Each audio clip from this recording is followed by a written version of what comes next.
um programa Dentro da Área começando e hoje você vai ver.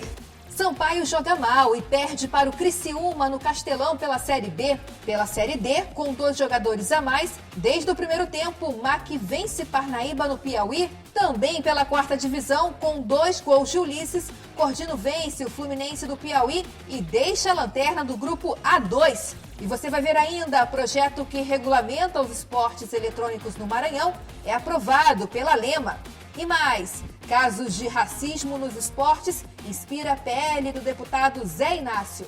Tudo isso agora no programa Dentro da Área, que está no ar.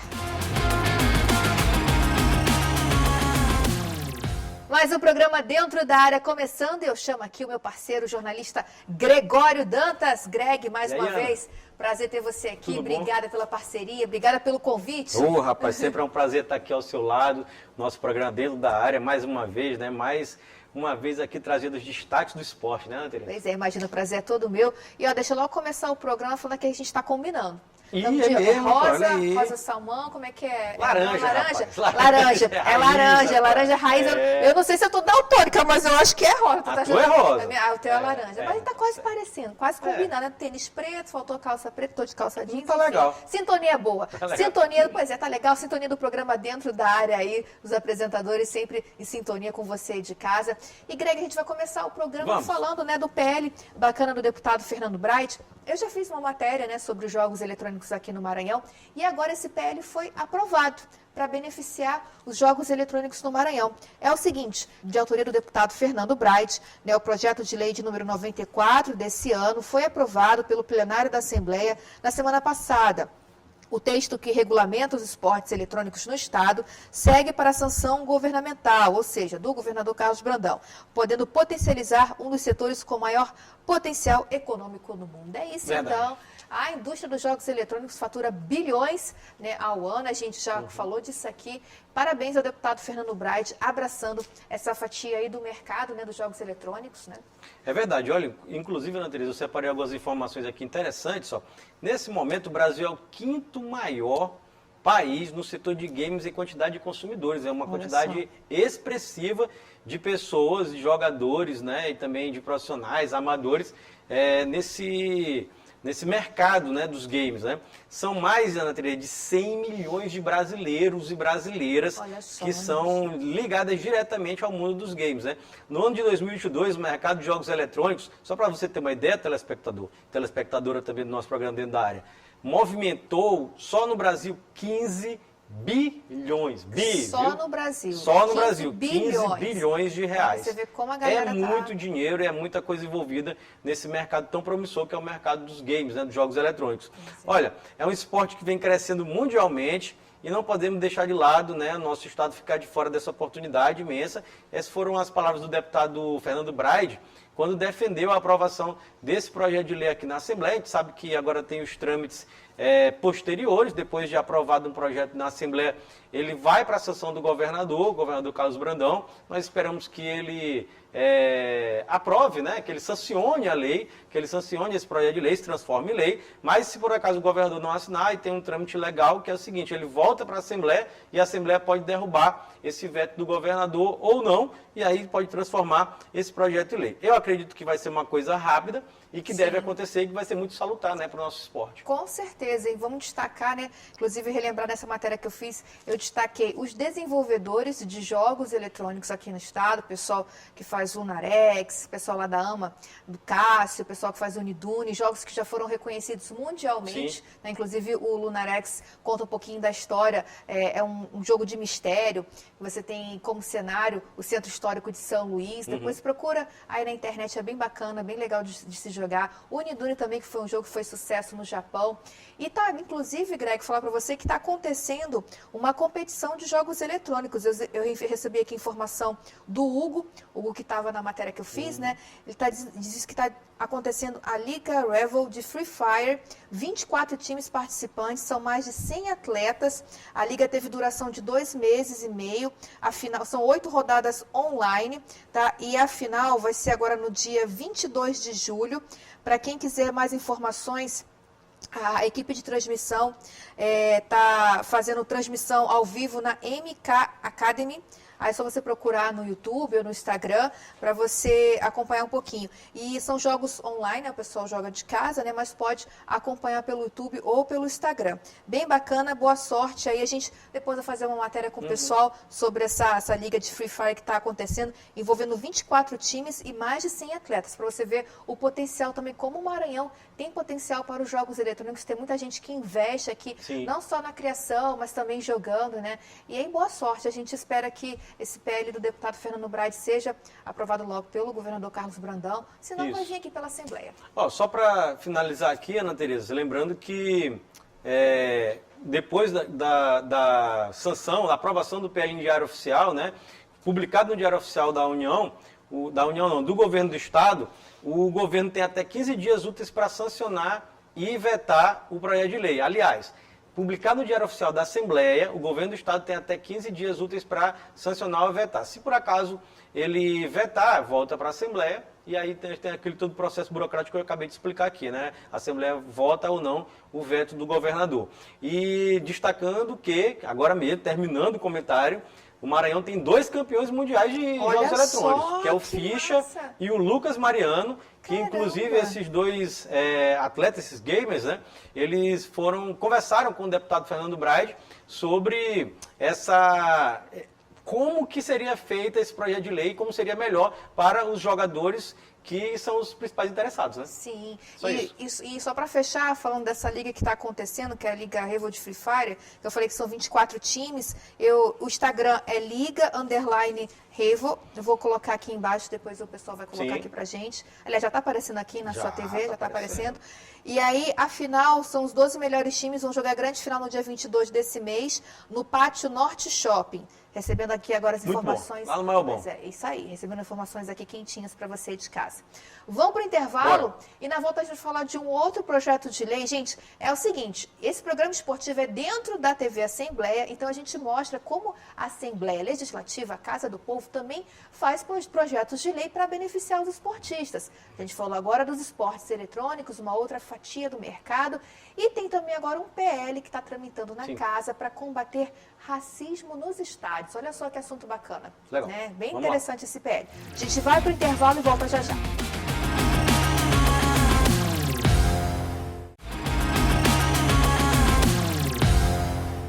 Estamos de volta e agora para falar sobre racismo. Pois é, os casos envolvendo aí o Vinícius Júnior, jogador, né, brasileiro na Europa, que vem sofrendo, né, com constantes casos de racismo, e um caso aqui também envolvendo atletas nos Jogos Escolares Ludovicenses. Esses casos motivaram o deputado Zé Inácio a apresentar um projeto de lei aqui na Assembleia Legislativa do Maranhão para combater o racismo em estádios e em arenas esportivas. Vamos saber mais agora na reportagem de Márcia Carvalho. O caso de racismo envolvendo o jogador do Real Madrid, Vinícius Júnior, inspirou um projeto de lei de autoria do deputado Zé Inácio, que propõe, por meio de campanhas educativas, a instituição da política estadual de combate ao racismo nos estádios e arenas esportivas. A importância da lei, ela estabelece os critérios, de tal forma que as autoridades que estão envolvidas diretamente na organização de eventos esportivos, como o futebol, que é o mais popular no nosso país, no nosso estado, tomem medidas preventivas. Entre as medidas do projeto de lei 381/2023 estão a realização de campanhas educativas no intervalo e antes do início dos jogos. Também a interrupção da partida em caso de denúncias de injúria racial e o encerramento da partida em caso de reincidência à ofensa. A medida ela é muito mais preventiva, porque leis já existem. Não estamos criando uma lei que vai estabelecer a prática como crime, mas o objetivo é principalmente atuar de forma preventiva, se estabelecendo propagandas através de alto-falantes, através de mural, através de vídeos exibidos nos telões. Os torcedores aprovaram a iniciativa. Eu acho que nós todos seres humanos, temos de respeitar qualquer diversidade, ou a cor, ou a opção sexual de qualquer pessoa. A gente tem de respeitar, independente de raças e cores. Todos nós temos direito de frequentar os ambientes públicos. Então, cada cidadão ele tem que ter a sua preferência, seja ela de sexo, seja ela de raça, de cor, entendeu? Então a gente tem que debater isso e aqui é um espaço público para a gente vir se divertir, para a gente trazer nossa família. O secretário de Estado de Igualdade Racial considerou a iniciativa positiva. Principalmente para nós brasileiros, onde esse racismo se manifesta de uma forma muito, eu diria, nublada, com dificuldade da gente perceber, porque o racismo brasileiro ele vem primeiro da falsa ideia de que havia uma democracia racial no Brasil. Então, não há uma democracia racial, a luta, o conflito entre os escravocratas e os ex-escravizados continua e a gente tem que trabalhar cada dia mais, porque o Brasil só vai ganhar com isso quando a gente tiver todas as etnias contribuindo e recebendo de volta, o respeito pela contribuição que dá à Constituição do país. O projeto de lei de combate ao racismo nos estádios e arenas esportivas será votado no plenário da Assembleia Legislativa do Maranhão e, se aprovado, seguirá para a sanção do governo do estado. Tá aí, Greg, então, uma importante iniciativa do deputado Zé Inácio, parabenizá-lo por essa iniciativa. E a gente espera que esse PL também seja aprovado logo e que possa valer. Porque é isso, a gente tem que combater sempre o racismo em suas mais diversas esferas, inclusive no esporte. É verdade, Ana Tereza, a gente soube desses... Na verdade, esse caso do Vinícius Júnior foi o caso mais emblemático assim, no futebol mundial, vamos dizer assim, nos últimos tempos, né? Porque foram vários, o Vinícius Júnior, ele foi vítima de 11 casos de racismo. Olha só, gente. Nesse último campeonato espanhol, né, na La Liga 2022-2023, 11 casos só com um jogador. Só com um jogador. Triste demais. Então é uma coisa emblemática, né? Infelizmente é uma coisa real. Infelizmente é uma coisa que se repete há muitos e muitos anos no Campeonato Espanhol, na La Liga, mas também não é exclusividade da Espanha. Aqui no Brasil é a mesma coisa, já tivemos diversos casos de racismo. E aconteceu um caso também nos Jogos Escolares Ludovicense, foi denunciado pelo próprio aluno do IEMA, né, da escola IEMA, né, num jogo do GELS, como você bem lembrou, né? E motivado por isso, o deputado Zé Inácio apresenta esse projeto de lei, né, para combater o racismo nos estádios e também nas arenas esportivas, lembrando que se espalha não só por estádio de futebol, mas também ginásios, né? Que temos vários ginásios aqui no estado do Maranhão. A gente destaca isso, Ana Tereza, nesse momento tão importante, porque a gente sabe o quanto é importante combater o racismo. É um crime feio, péssimo, de quem tem desvio de caráter e de gente criminosa, de gente crimitosa. Então tem que ser punido com os rigores da lei. E está sendo punido já com os rigores da lei, tem que ser cada vez mais punido com os rigores da lei. O projeto do deputado, ele versa basicamente sobre medidas educativas, né, para tentar diminuir e conscientizar a população a respeito da gravidade desse crime, que não era nem para a gente ficar falando. Né, porque era para ser a consciência de cada um, mas infelizmente no Brasil a gente tem que repetir o óbvio, bater em cima da ponta do martelo, bater o martelo na agulha diversas vezes para explicar o óbvio. Então, muito necessário, parabéns ao deputado por um projeto de lei de extrema importância, ainda mais no Maranhão, nós sabemos, nossa maioria da população é negra e sofre diuturnamente com racismo, como a Ana Tereza falou, em todas as esferas. Todas, meus amigos, todas. A gente tem racismo nas escolas, no ambiente de trabalho, no esporte, como esse caso aqui, no setor cultural, em todos os ambientes de trabalho, na igreja. Então, temos que combater o racismo. Parabéns ao parlamentar, ao deputado Zé Inácio. É uma triste realidade que precisa sim ser mudada. E ações educativas, acho que a escola é o berço de tudo, né? Tem que começar na escola, plantar essa sementinha na cabeça da criança, começar a explicar, a gente lembrar, né? Que somos todos irmãos e desnecessário, totalmente desnecessária todas essas atitudes. Como o Greg ressaltou, infelizmente a gente tem que estar falando isso, né? E parabenizar mais uma vez o deputado Zé Inácio por essa proposta, por esse projeto de lei.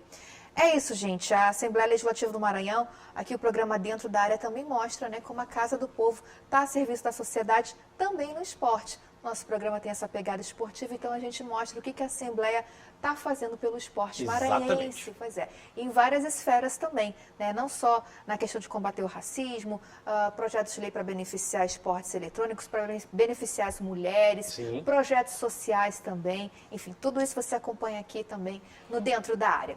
Vamos para o intervalo e na volta Vamos. tem rodada, tem gols. Pois é, Greg tá triste, Sampaio perdeu, também tô triste, lógico, né? Felicidade veio do Mac e do Cordino que desencantou. Exatamente. Assunto para o próximo bloco. Fica com a gente, vamos para o intervalo e voltamos já já.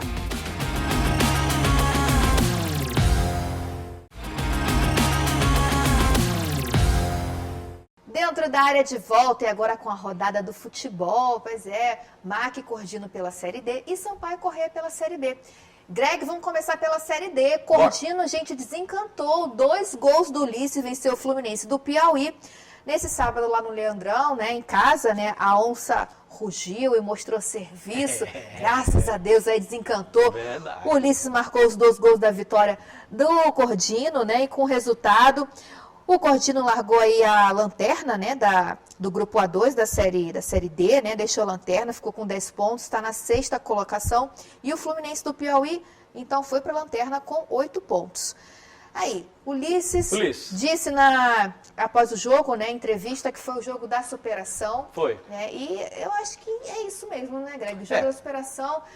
A gente estava aqui torcendo muito por uma vitória do Cordino, porque a gente estava né, demais. Falando da situação difícil na tabela. Demais aqui, porque só vinha derrota. Aquelas contas que a gente fez aqui, lembra? Tava dando dó na cabeça. E aí, Greg, como é que você achou do jogo? Bom, o Cordino fez o seu trabalho, né? Que era ganhar a equipe do Fluminense. Sim. Lembrando que a pior equipe da competição, até então, era o Cordino, né? Desse grupo A2. Com o resultado, o Cordino ultrapassa o Fluminense e chega na 6ª colocação, se botando numa situação, Ana Tereza, de até sonhar com acesso. São 4 que se classificam. Então, de sonhar com a classificação, aliás, para a fase mata-mata da Série D. Né? É provável, é possível. Tudo tinha que começar desse jogo no Leandrão diante da equipe do Fluminense. Sim. É uma equipe muito fraca? É muito fraca. Por que o Ulisses não jogava? Por que o Ulisses só entra no segundo tempo? O Cordino teve que esperar um tempo, mais um pedaço do segundo tempo para o Ulisses entrar. Quando ele entrou, ele fez 2 gols. Fez um gol com a bola rolando e fez um gol de pênalti. E aí, deu a vitória à Onça de Barra do Corda, tão importante que colocou a Onça ali a 2 posições de um G4. E empurrou o Fluminense para a lanterna da competição, empurrou e colocou a Onça a 2 posições do G4, levou a 10 pontos. Lembrando, Ana Tereza, que os próximos compromissos do Cordino são complicados. O Cordino tem agora o MAC, o clássico estadual. Venceu, né? Isso, tem agora o clássico estadual, mas depois o Cordino pega o Ferroviário, que é o melhor time disparado da competição. Greg A situação é complicada? Ainda é muito complicada, justamente por conta desses 2 adversários, até porque a gente sabe que o Cordino ganhou o primeiro jogo do MAC aqui, lá em Barra do Corda, agora o MAC vai querer se vingar. Sim. Né? O MAC vai querer se vingar aqui em São Luís. Tá vindo com gás total, como eu disse, engatou a quinta marcha, não sai mais, venceu o Parnaíba por 3-0. Foi. Não tomou conhecimento lá fora de casa. O jogo foi nesse domingo no estádio Pedro Alelaf, no litoral piauiense. Pois é, partida válida pela 11ª rodada da Série D. Os gols do MAC foram marcados por Ronald, Franklin e o Daniel Passira. Isso. O Parnaíba teve 2 jogadores expulsos no primeiro tempo, né? E terminou o jogo com apenas 7 jogadores. Aí a vitória devolve a vice-liderança do grupo A2 para o MAC, que chega a 17 pontos. Isso. Chega a 17 pontos, tem mais 3 jogos pela frente, como a gente já falou aqui. Próximo jogo é justamente diante da equipe do Cordino aqui em São Luís, no sábado, às 4 horas da tarde. Sim. E o MAC precisa só de 3 pontos mais. Com mais 3 pontos, pelas contas que eu fiz aqui nos bastidores, está classificado. São 3 jogos, 3 pontos. Aí pode ser o jogo já do acesso, não, mas da classificação. Olha porque só. O processo ainda tem os mata-matas. Então ainda dá para o MAC ficar bem esperançoso, chegando nos 20 pontos e quem sabe já projetar a fase mata-mata. Contratação de jogadores, que sempre é importante. Mais uma vez, destaque para o Ronald, que era o Ronald Camarão, agora é só Ronald. O Franklin e o centroavante Daniel Passira. O MAC atropelou a equipe do Parnaíba, meus amigos. E poderia ter sido muito mais. A equipe do Parnaíba foi muito fraca nessa partida. O Mike conseguiu ganhar o Parnaíba, chegou à vice-liderança, chegou aos 17 pontos e empurrou o Parnaíba para fora da zona de classificação. Deu tudo certo no Maranhão Atlético Clube. Parabéns ao Maranhão Atlético Clube. Parabéns ao Gabriel Júnior, que estava dirigindo aí, porque o Zé Augusto estava suspenso. Ah, sim. Então, Isso. parabéns aí ao Mark, que venham mais vitórias aí. E agora aí, a gente, como o Greg falou, tem confronto, né, contra o Cordino, sábado, 4 horas da tarde, no Estádio Castelão. Vamos falar agora. Sampaio Corrêa, Greg, perdeu. Perdeu aí a Bolívia, Olha, perdeu. Você aqui, ó. estava lá no Bolívia, estádio, perdeu uma 2-0 para o Criciúma. Começou bem, mas aí depois o Criciúma foi pro ataque, fez os gols, Sampaio ainda perdeu. Vamos ver a história do jogo, para depois a gente ir para as análises? Milena, né? Milena e Rubenilson. Vamos lá ver. Então vamos ver, roda aí. Infelizmente não foi dessa vez que o Tubarão engoliu o Tigre. O Sampaio Corrêa perdeu para o Criciúma em casa, para um público de 2.630 torcedores que compareceram ao Castelão em São Luís nesse sábado de partida pelo Campeonato Brasileiro Série B. O placar abriu aos 22 minutos do primeiro tempo com o gol de Felipe Viseu. E encerrou no 2-0 para o Criciúma, que marcou o segundo aos 40 do segundo tempo, quando Miqueias cruzou e Thiago Marques completou o lance para o fundo das redes. Ainda no finalzinho do primeiro tempo, os bolivianos já davam aquele palpite para recuperar o time. Fala aí, seu Josias, o que o técnico Márcio Fernandes deveria ter feito? Ele já entrou errado no time, tá? Ele já deixou Eloy fora. Se não tem um meia criador, criativo, ele entraria com Eloy e o outro aqui, me esqueço o nome, que jogava também ano passado com o Canindé. Segundo tempo de jogo, e o Criciúma continuava dominando a partida, mesmo o tricolor tendo algumas posses de bola. Pimentinha de volta até tentou as jogadas, mas nada de balançar a rede do adversário, que vive um bom momento e com 30 pontos na vice-liderança. Com o resultado, a torcida boliviana ficou de mau humor. E os jogadores do Sampaio também, ninguém quis gravar entrevista. Compreensível. Já os meninos do Criciúma destacaram um bom desempenho ao vencerem os donos da casa. Então, sabíamos da dificuldade do jogo que enfrentaríamos aqui, mas a gente veio, né, com a consciência de fazer um grande jogo, sair daqui com os 3 pontos, que a gente sabe da importância para nós, dos nossos objetivos, né? Então, fico muito feliz também por ter marcado mais um gol. E o mais importante de tudo, além do gol, é os 3 pontos, né? Então, eu fico muito feliz por isso. Graças a Deus, o individual está saindo, os gols estão saindo. A gente veio com o objetivo de ganhar, mas ao mínimo pontuar. Então, uma vitória como essa é importante contra um adversário difícil. A gente sabe que é muito difícil jogar aqui. É extremamente importante para a nossa sequência e para o nosso objetivo, né? Que a gente tem o objetivo de acesso esse ano, né? O Sampaio, que já vinha com apenas 12 pontos no campeonato, na 12ª colocação, sai ainda mais insatisfeito com o time, perdendo dentro de casa. No próximo sábado, dia 8, vem mais uma tentativa de recuperação ao jogar contra o Tombense, às 18 horas, no estádio Soares de Azevedo, em Muraé, Minas Gerais. Agora é só torcer de novo para o Tubarão pegar fôlego e fazer a torcida boliviana feliz. Então tá aí, Greg, só um parêntese. No final do jogo, a Milena conversou com os jogadores do Criciúma porque os jogadores do Sampaio Corrêa não quiseram papo com a imprensa. Não quiseram papo com a imprensa, saiu todo mundo direto para o vestiário, o pessoal pedindo explicações e tal, e aí foi direto para o vestiário. Aí, bom, é o 4º jogo do Sampaio sem vencer na Série B. O Criciúma voltou ao G4, né? E o Sampaio Corrêa continua lá embaixo na classificação. Sim, caiu para 14º. 14º.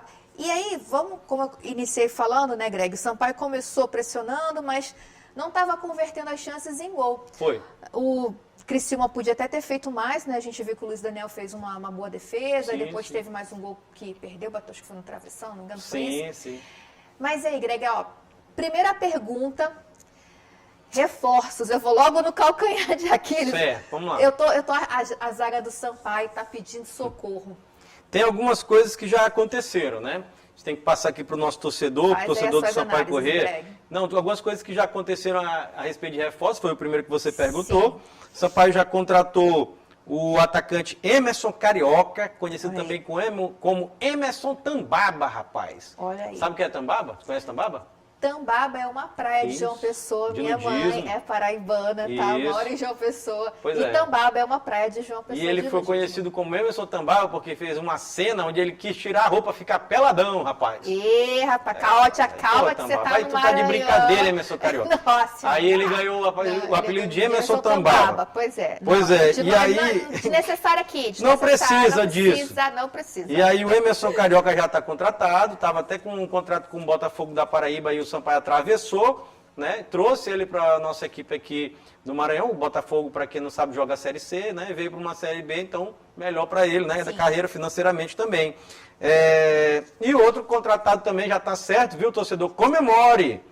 Ferreira voltou, capitão do Sampaio. Olha aí. Nas últimas 3 temporadas, estava no Operário lá do Paraná. Né? Passou esse primeiro semestre lá, Ferreira está de volta, 36 anos, grande jogador, chega para ser titular, para ser capitão, para mandar na equipe e acho que resolve o problema ali do meio campo do Sampaio. Ainda com relação a reforço, acredito que o Sampaio, além do Emerson, tem que contratar urgentemente pelo menos mais 2 atacantes, urgente, para ser titular, viu? 2 para ser titular, porque só o Pimentinha não adianta, não resolve, é jogador, é diferente, mas só ele não dá. Para uma Série B, são 38 jogos, já está acabando o primeiro turno, então precisa de mais 2 atacantes. Na minha opinião, precisa mais de um meia, porque só o Marcinho também não dá, porque quando o Marcinho não joga, nós temos que fazer improvisações. Por exemplo, agora Neto Paraíba fez as funções de 10, porque o técnico do Sampaio não confia no Rafael Villa, que é o camisa 10 reserva, mas não confia. Então, o Neto Paraíba jogou, tentou fazer, mas não é a dele, né? Então não dá. Então o Sampaio precisa de um meia também. Na minha opinião, o Sampaio ainda precisa de pelo menos um zagueiro para chegar para ser titular Pois também. é, a gente viu muito Então, mais falhas só, ainda. Só né? aqui, ó, um zagueiro, né? Já vem um volante. Praticamente Já vem. tudo, né? Não, tá aqui, ó. Tá. Um zagueiro, um volante, 3 atacantes, é a minha avaliação. 3 atacantes e um meia. 6 jogadores. Olha aí. Para jogar, para chegar, vestir a camisa do Sampaio e jogar urgente. Sim. Isso para o Sampaio não brigar para cair. Né? Se tiver com esse time aí, vai brigar até para cair até o final. Esse time aí briga até cair até o final. Falando especificamente do jogo, o Sampaio teve até uma apresentação aceitável no começo da partida. Né? Criou algumas oportunidades de gol e, mais uma vez, desperdiçou todas, como é de praxe do Sampaio Corrêa. E a Desperdiçou torcida todas. lá, marcando presença, Desperdiçou. incentivando. E a equipe do Criciúma, que é uma equipe que está ali brigando verdadeiramente pelo G4, aproveitou todas que fez. E aí foi 2-0 o jogo. Resultado, ao meu ver, assim, normal, que eu digo assim, o Criciúma jogou para ganhar de 2-0, e o Sampaio jogou para perder de 2-0. Não teve assim como o jogo contra o Vitória, por exemplo, no meio de semana. O Sampaio jogou muito mal, foi 2-1, era para ter sido 4-1 ou 5-1 para a equipe do Vitória. O jogo contra o Ceará, por exemplo, na semana passada, o Sampaio jogou bem, era para ter ganhado a equipe do Ceará, pelo menos de 4-1 e foi 1-1. Então esse jogo de 2-0 foi um jogo, isso, foi um resultado aceitável, mas muito preocupante. O time do Sampaio ficou revoltada, atiraram objetos em campo, pode ser punido com perda de mando de campo Sampaio, também com um pagamento de valores em dinheiro. É o artigo, se eu não me engano, é o artigo 123. Até separei, rapaz. Separou a sacola? Eu acho que é o artigo 213 do Código Disciplinar. O Sampaio pode pagar uma multa entre 10 mil e 200 mil, além de perder de 1 a 10 jogos de mando de campo por conta disso, porque não conteve os próprios torcedores. Então o Sampaio marcou presença, mas precisa... O Sampaio está numa situação crítica. Crítica. E se não contratar, eu arrisco a dizer, se não contratar, pelo menos 6 reforços desses que eu falei, para ser titular, cai. Ligou o sinal vermelho pro Sampaio Corrêa. Sinal vermelho ligado. Vamos se reforçar, galera. A gente está aqui na torcida porque o Sampaio, gente, pelo menos não caia, né? Ó, e a gente, vamos lembrar que esse é o ano do centenário, né? Então, poxa, aí, ó, o Greg já ficou, cadê as alegrias no ano do centenário da Bolívia querida? Ainda não vieram as alegrias. Por enquanto, só dor de cabeça. Mas a gente torce, ó, chegamos no meio do ano, agora faltam mais aí 6 meses, vamos se reerguer para poder continuar na Série B, né? Agora a nossa torcida justamente é para não cair, né, galera? Então vamos lá, como o Greg falou aí, gostei das suas colocações. Espero que o pessoal do Sampaio também esteja assistindo aqui para anotar no caderninho, né? E a gente fica na torcida para que o próximo jogo venha com vitória. O próximo jogo é fora de casa, né? Deixa eu pegar aqui minha cola. Tá marcado aqui. Ó, fora de casa... Sampaio Tombense. Isso, Sampaio e Tombense, próximo sábado, fora de casa. Isso, 6 horas da tarde no estádio Soares de Azevedo, em Murié, interior de Minas Gerais. Pronto, uma semana aí para o Sampaio pensar, os jogadores verem onde estão errando mais, vamos ver se os reforços já conseguem jogar nesse próximo confronto e a gente fica na torcida por vitória sempre. Greg, essa edição do Dentro da Área fica por aqui, sempre com um gostinho de quero mais. Tem reprise, se liga, galera, vai lá, Greg. Tem reprise toda terça-feira às 7h30 da manhã e às 2 horas da tarde. E lembrando que você pode comentar, curtir, compartilhar o nosso programa através do nosso canal de interação, né? Tem o nosso site, que é o al.ma.leg.br/TV. Tem também o telefone da nossa redação, que é o 3269-3028, nosso WhatsApp aqui embaixo da sua tela. Passando, show. Greg, mais uma vez, obrigada pela parceria. Valeu, Ana. Sempre é um prazer Tamo estar junto. aqui com você. Essa edição do Dentro da Área fica por aqui, com as reprises, como o Greg falou. Agradecendo, como sempre, a sua companhia. Até a próxima, galera. Tchau, tchau. Ana Tereza, antes de terminar, porque você já ia terminar, né? Mas vamos segurar um pouquinho, que eu queria terminar o programa de hoje de uma maneira especial, triste, mas em homenagem a um grande amigo meu, que no final de semana, ele perdeu um grande amor da sua vida, a sua filha. Ele perdeu a filha dele, meu amigo, Bira do Pindaré, ex-deputado estadual, deputado federal, secretário de Agricultura Familiar do Estado do Maranhão. E nesse momento de dor, profunda dor, eu compartilho aqui do meu coração, com o meu amigo, com a família dele, que são meus amigos, essa dor. E me solidarizo em nome de toda a Assembleia Legislativa. A gente sabe que a presidente Iracema fez uma nota oficial de solidariedade ao deputado Bira, à família dele. E em nome do programa Dentro da Área, do Complexo de Comunicação, eu acho que nesse momento eu tenho esse direito de solidarizar em nome de todo mundo, da nossa diretora do complexo aqui, a Jaqueline Hille, né? Solidarizar com a família do Bira, com o meu amigo Bira do Pindaré, o Birajara do Pindaré. Eu sei o quanto esse cara está sofrendo, eu estive na casa dele, presenciei. Você vai passar por isso, você vai superar isso, é uma coisa que a gente nunca esquece, mas estamos juntos, meu amigo. Só antes de acabar. Obrigada, Greg, bem colocada aí essa informação. Um abraço para o Bira do Pindaré, toda a sua família, que Deus possa confortar, força para vocês. Te agradeço por ter lembrado, ter colocado aqui também. E é como o Greg falou, esse é o sentimento de toda a família aqui do Complexo de Comunicação. Sinta-se abraçado, Bira, por todos aqui, você e sua família. Como o Greg falou, a gente está junto, tá? Forte abraço para você e para todos.